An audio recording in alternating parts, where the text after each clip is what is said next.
It's an interesting thing to think about the words we hear, the words we speak, the things we say, the meaning behind them, the symbolism, the history, the pretense, all these descriptive measures taken to express ourselves so that we can find community with others, people we love who are close to us, or those we don't know. And yet we still do it because we need to express, we need to share. More importantly, we need to do it in a way that acts towards a respect for self and a respect for humanity. And over all these years and the experiences I've lived, the one thing that stands out is if I'm to respect self and respect humanity, and the best way to express myself is to do it by paying tribute and homage to the greatest aspect of our humanity, our compassion. And through that, I always try and feel what the essence of any moment is, or what the energy is I'm sensing when I meet somebody I haven't met before, or even people I've known for years. And instead of just reacting to a situation, I look now to see, can I put in place a mental map, put in place a series of thoughts, a methodology that says, I don't want to react. I want to profess my best self and show that to the people I interact with, because I want to treat them like I'd like to be treated, with that compassion. And one of the best ways I know how to do that is simply to express gratitude, so that even when times are tough, when things just feel rough in life, like you're being scraped along the ground, you find a way to still have that resolve to pull through. And I can look at a lot of trials and tribulations I've experienced in my life, from the simplest things of crushing my finger, or more serious things like getting cancer. And yet one thing I never lost, despite whatever hardship I faced, was some sense of hope. And not foolish hope, but a pragmatic hope. It was just like an innate thing that said, I was just going to hope that I get saved by the world or by any given situation without having to even do anything about it. But I'll always recognize what is within my control and power to use in any given situation. And even at that point, to take it to an extreme, even if I'm unable to function, if I was paralyzed and all my senses were taken away and somehow it was still functioning and I knew death was imminent, I would still cling to that hope, knowing that, sure, this mortal shell I have might perish, as eventually it will for all of us anyway. But my soul wouldn't be destroyed, my spirit wouldn't be gone. The energy that's within us that makes us alive would always exist. Because one thing I realize is there's only one thing that could ever completely obliterate it, send it to oblivion, and that's what I would call God. You can call it the universe, you can call it source, you can call it the celestial ether. You can use any number of these words, descriptors, labels, to try and express what that feeling is. But one thing I realize is you can never lose sight of that feeling for the sake of trying to be technical or pursuing a semantic argument in regards to what the meaning of that word could be, how it could be interpreted, what it could be intended by a set of rules and regulations. When such rules or regulations get taken to those levels, they no longer serve the purpose for which they were intended.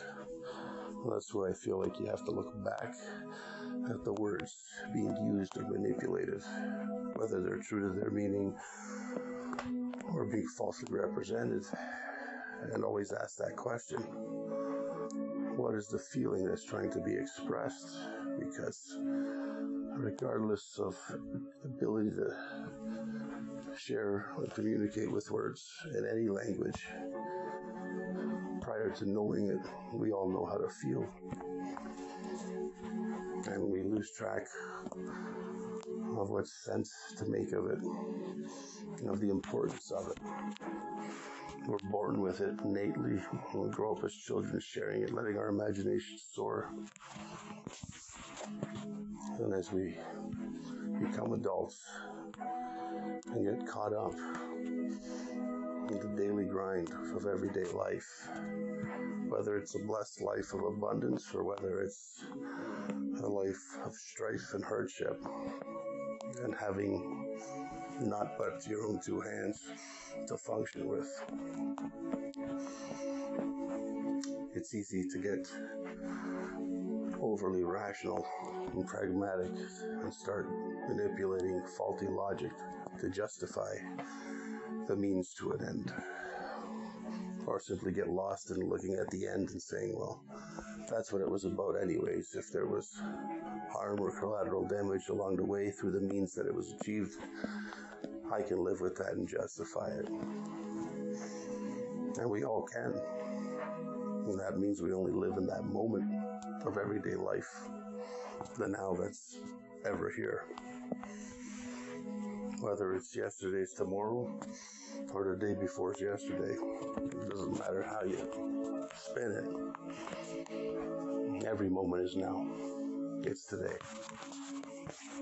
And I look at it and think, all these years, I didn't see it always. I missed it. I felt it though. But I always hid that feeling like it was a weakness, like it was something that couldn't be shared. That I'd have judgment passed on me. I'd have the opinions of others weighing me down and determining my worth or my merit. And although it took quite some time, when I was able to reach that point and expose that vulnerability and recognize it's not a weakness, it's simply part of who I am, like everybody else, flawed in some ways and gifted in others. And I realize so many of these words that I've written or communicated at times have a lot of merit and value because they're something that's worth sharing,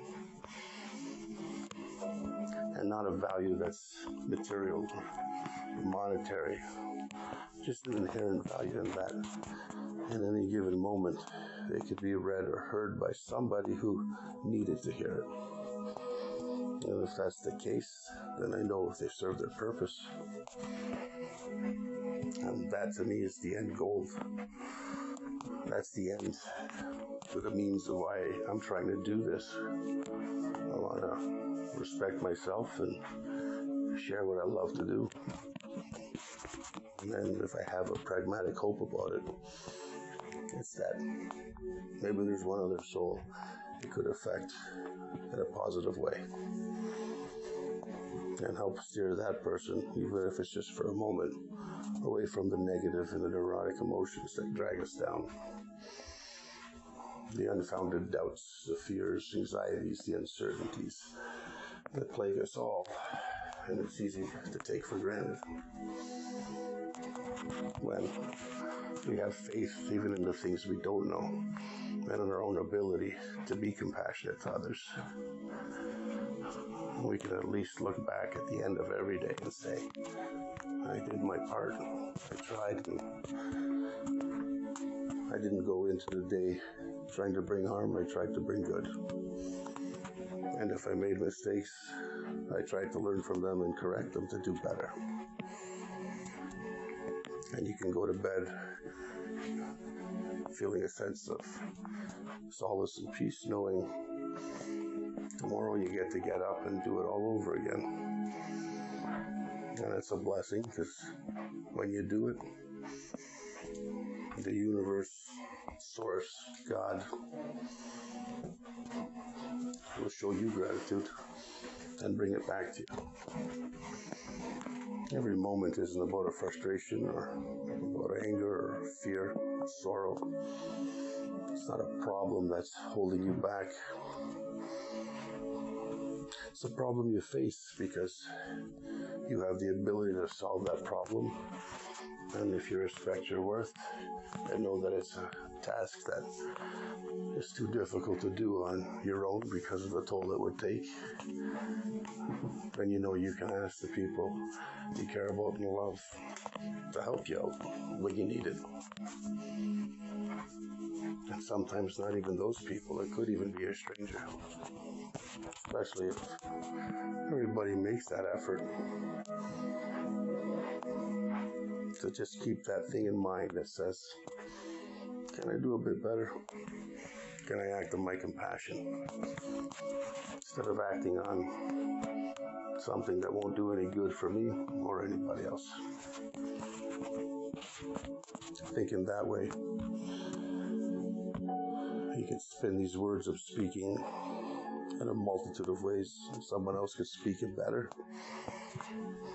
You could carry it forward in a way that evokes the emotions of everyone's spirit more profoundly. And I would hope if someone could, I would encourage them to do it.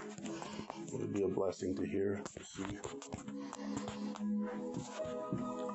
But their words and the value behind them is their meaning. That's what we feel. And if we lose sight of that, we lose everything it is to be human. But I have hope, and it's a pragmatic hope, that we can at least share words and communicate with each other and take actions and deeds to do better, to act on that compassion and make things better for any who truly believe. And there's one word that describes that for me, and always has, and it's simply truth. It's what should make you feel not necessarily all good or all bad, but right, content, capable, and knowing that even at times if it hurts, almost feels like it's burning part of you away, it's a necessity more than likely that you're just unaware of, and maybe in time you'll become aware of it. And even if you don't, it doesn't matter. You just gotta trust that feeling to know it's real, regardless of what doubts sneak into your mind or others try and plant there. Trust those feelings. Start with your instinct and elevate yourself so that you can rely on your intuition. That's the word. Those are the words I wish to say, speak, and I hope people feel them. And I know they will.